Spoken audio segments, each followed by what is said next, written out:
Good morning. We're the Call Guys. I'm David. And I'm George. The Cole Guys isn't your average real estate podcast. Our mission is to give buyers and sellers the power of knowledge through their real estate transactions. We do this by helping first-time homebuyers realize that there are more expenses that come with owning a home than just the loan. We also understand there are many times move-up buyers and sellers have forgotten the process because it's been so long since their last real estate transaction. We make the downsizing easy. Once you get into the habit of working with us, the process becomes so smooth you won't mind to move. We are also excited to share with you what all the Midlands has to offer. We are joined here by Billy Chastain. Billy is with Minion Energy and runs Lake Murray. So Billy, welcome to our show this morning. I'm glad to be here. Thanks. It's a pleasure to have you here. We're excited to have you here because George and I deal a lot with clients who are, potential buyers on the lake, or Right. or people are buying land on the lake and want to build. So, it's a pleasure to have you on here to talk a little bit about the history and Absolutely. specific things. So, why don't we get started first? You tell us a little bit about yourself and kind of how you've fallen into this role. That's right. Well, I graduated from RMO in 1986. Okay. My wife and I, Suzanne, and so my roots were here. Actually went to Clemson and studied parks and recreation, tourism for a couple of years, and anyway, decided at that point not to go in that direction and transferred to South Carolina and got a degree in criminal justice and became a sled agent. Okay. So that's my prior thing. I was a sled agent almost 11 years, and I got on after that with South Carolina Electric and Gas, SCANA, and corporate security on that side. Did that about 19 years. Yes, sir. And then about 4 years ago, I had the opportunity to apply for this manager's job that only one other person I think had held, and he'd been here 41 years. Oh, wow. A lot of people around the area know Tommy Boozer, but anyway, got to come and shadow him for about 6 months, and here I am. Here you are. That's right. Well, if you graduated Irmo High School in 1986, I graduated high school in 1986 and came down here to South Carolina. Okay. So I bet you and I have a lot of friends in common because a lot of my buddies at USC were from Irmo High School. Yeah, so a lot. We got a lot to talk about after the show. Sure, we can certainly do that. So just, certainly do that. a lot of people they live on the lake, but they don't know the history of it and why it was built. Sure. So if you don't mind sharing. Yeah, I'll tell you, and kind of a summary of it. Obviously, back in the day in the 1920s, late 1920s, Lexington Power Company bought all the property that you see, 50-something thousand acres, to build a lake to produce hydroelectric power.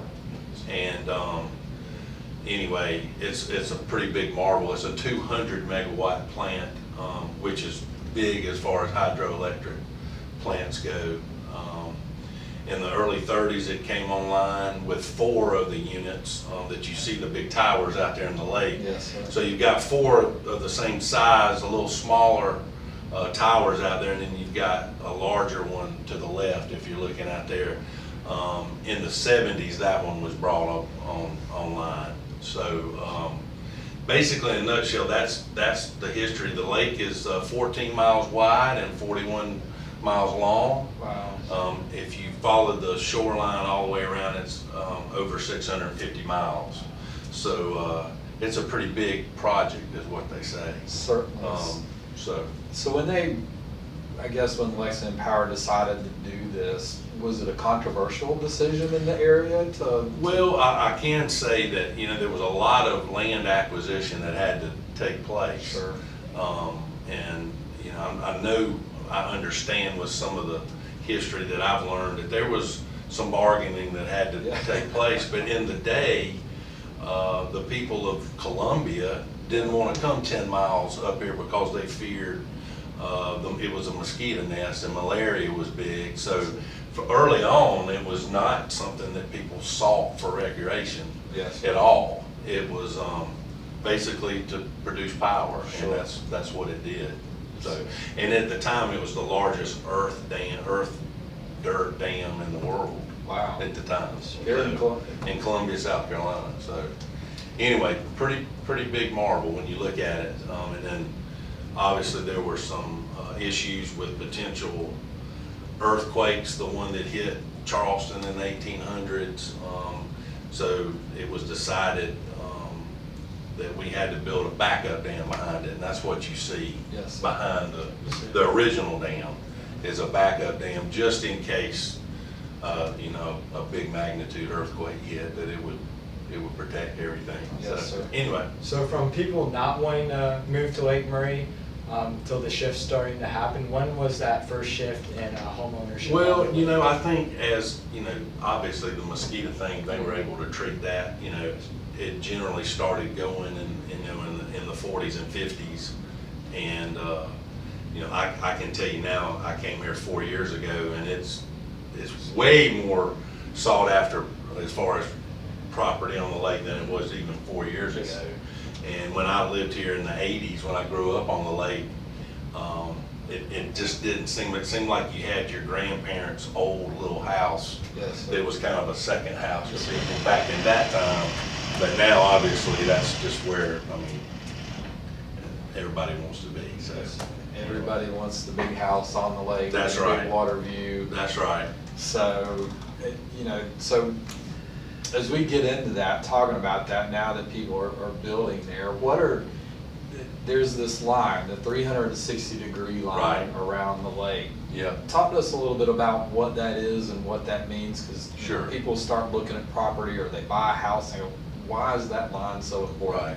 Well, there's a couple of reasons. One is, on the other side of the 360 is Dominion Energy property. Yes, sir. And in many cases, on the land side would be the back property owners. Yes, sir. Property line. And there's no difference in that property line and then neighbors on each side. It Yes. is a designated property line. It also is 360 feet above sea level is what that means. And that is our regulated high water mark. We Okay. cannot go over that 360 feet above sea level. Yes, sir. We maintain the lake in the summer around 358, 357, 358. And then in the winter, we typically drop it down to 354 or so, depending on Mother Nature and how much rain she brings. And then like this year, we're actually, every 3 to 4 years, we drop it. We're gonna go to 350 feet. Okay. So this is the year that's happening. That's We correct. get that question too, is when is that Yeah, coming? you'll start seeing the water drop in around October. Yes, sir. And it'll continue to get down hopefully to that 350, and we can maintain it a while. Yes, sir. And then at the end of January, typically we'll start bringing it back up, and again, faster or slower depending on how much rain we get. So you had mentioned earlier about Dominion owning the lake and then the homeowner owning what's above the 360 line. Right. But when it comes to fringe land, whose Right. job is it to take care of the fringe land, and what Right. are the responsibilities? Fringe land is fairly unique. In the day, the power company acquired more land than they needed. Yes, sir. And not knowing exactly how high the lake was gonna go, and then in certain circumstances, a landowner said, well, if you're gonna buy this, you gotta buy this. Yeah. So we ended up with some more land around the lake. And back in the day, it was offered to people to buy it back. And some people did and some people didn't. So the ones that didn't, that land now, when it's titled fringe land, is Dominion Energy owned property Yes, sir. between the 360 line and the back property owner. Okay. We're currently in a land sale moratorium where we're not selling any land around Lake Murray on the lake. And it was designed to just try to slow down development in the day. Yes, sir. And I'm not exactly sure when that may change. We are up for a new license for the federal government, Federal Energy Regulatory Commission, and the moratorium is supposed to follow that on approval. So when that's approved, then we can start entertaining selling some of that fringe land. And there's gonna be restrictions with that. I'm not gonna speak specific on it until the rule, we get our license back, Yes. but there will be some restrictions on that. How many feet you have to have, how much we can sell in a given year, that type stuff, but I don't want to be specific on that. As far as usage, it's technically, we allow the public to be on that fringe land. Yes, sir. We don't allow any privatization of that property right now, because it's you can access it to just get to the lake, but we don't allow people to have a dock on that property. Yes, sir. We don't permit property on fringe land until hopefully at some point they'll be able to purchase that, and once that's purchased, then we can proceed with the potential of getting them a dock. And of course, that's the golden word, is the dock. That's what everybody wants. Yes, sir. So there's a lot of people that have been waiting a long time to see how this land transactions, if and when they ever will happen, Yes. anticipating the potential of getting Sure. a dock. So what about the people that build their house and then they don't like the obstructed view that they may have, and there are trees and things Right. that they want out of their Yeah. way so they can Well, that's see? a good question. We deal with it in a couple of different ways. Yes, sir. We do have a permitting process where you can get what's called a limited brushing permit. It allows you to clean out the on dominion property, get vines and stuff, and make you a path down and limb up in certain situations where you can see the lake a little bit better. So that's one thing. Yes, sir. A lot of times people do it and ask for forgiveness, and unfortunately, these areas, and I'm gonna back up a little bit. A lot of people have what's called vegetative buffer zones in front of their property too. Yes, sir. And they're marked pretty well, some better than other places, but it's typically a 75-foot vegetative buffer between that 360 and the back property owner. And that is to make it look more natural when you're going around the lake. It's Sure. not so much development. And those people can also get a limited brush permit on that. But that is public accessible property. So somebody can walk between you and your dock, and technically they're not trespassing or anything. Now, most people out of a common courtesy don't pull their boat up and do a picnic right there on that buffer zone. But they could. Yes, They sir. could do it. We want to grant as much property as we can for public recreation as we can. Violation wise, and I know we were Yes. talking about that. We do a shoreline inspection every year where my guys touch that whole 650 miles at some point, and they're checking docks, looking for new construction, make sure they're permitted. And while they're doing that, they do look for violations in those buffers. Yes, sir. I will say most of our violations are reported by neighbors. Yes, sir. If somebody starts digging or cutting a tree, very likely that my office is gonna get a call on it. And that's how, then we go and investigate the violation. Yes. And we're taking a pretty hard stance on those currently. I feel like with my past and being in law enforcement and security, you know, if there's a rule, it needs to be followed, or you shouldn't even have it. Yes. So we are focusing on these violations around the lake, and they're wide. We have people adding on to their docks, building a man cave, to cutting all the trees down. And we do have some, I guess, guidelines on how we deal with that. If you cut Dominion Energy trees on our property, then we can charge you a stumpage fee for that. We have a forester that works for the company that looks at the value of what that type of tree would be, and we would fine you that amount. Yes, sir. We also make you plant 2 for 1 if you cut our trees down in a lot of circumstances. And we try to make them plant trees that are gonna survive, not a little seedling. We try to do a 6 or 7 foot, because they'll try that and take a picture, and they, beaver comes It was up. there. Yeah, beaver comes up and it's gone, the next day. Yeah. So, anyway, we're working on some different processes. I just think we've got to enforce the rules, and that's my job. And if it's not being enforced, that's going to come back on me. So you will hear that we're definitely going in that direction as far as addressing violations. With that being said, we've got 650 miles I've got 3 guys, they can't be everywhere around it. So we're doing the best we can, but are we getting every single one? No, but we're going in the right direction anyway. So you had talked about the golden word, a dock. Right. And so what is the approval process for when Sure. somebody wants a dock, and what do you look at? Well, you've got to go through an application process through our department and pay a permitting fee depending on what you're asking for, either a boat lift, boat ramp, a dock, whatever it may be. And then the lake rep one of my lake reps gets assigned that, and he goes out, and each place is different. But right now, minimally, you've got to have 100 feet of shoreline. But there's some other things. You could have environmentally sensitive areas that have been designated in front of that. We don't permit in environmentally sensitive areas. It could be shallow water habitat, it's in the back of a cove with button bushes and that type thing.